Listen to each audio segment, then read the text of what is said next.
It was a cold, quiet night in Moscow, Idaho, a small college town where violent crime was almost unheard of.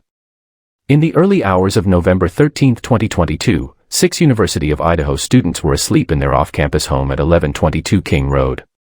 By sunrise, 4 of them would be dead. Madison Mogen and Kaylee Goncalves, lifelong best friends, were upstairs after a night out. On the second floor, Xana Kernodle and her boyfriend, Ethan Chapin, had just come home from a fraternity party. Downstairs, 2 other roommates slept.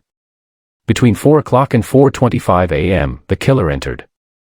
Xana had been awake, scrolling TikTok and eating a late DoorDash order. One roommate, Dylan Mortensen, heard noises, footsteps, crying, and a man's voice saying, "It's okay, I'm going to help you." When she opened her door, she saw a tall figure in black, wearing a mask, walk past her and leave. Shocked and frozen, she locked herself in her room. Hours later, after friends were called to the house, 911 reported an unconscious person. Police arrived to a scene of horror, Mogen and Goncalves together in bed, Chapin in bed, and Kernodle on the floor, all stabbed to death with a large military-style knife. For weeks, fear gripped the town.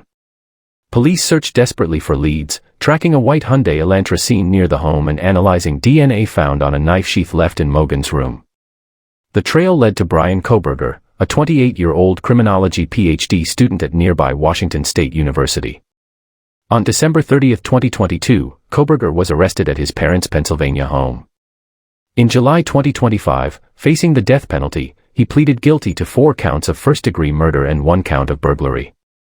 He was sentenced to 4 consecutive life terms without parole, plus 10 years, ending the legal chapter of a crime that shattered a community, but leaving behind the haunting question of why.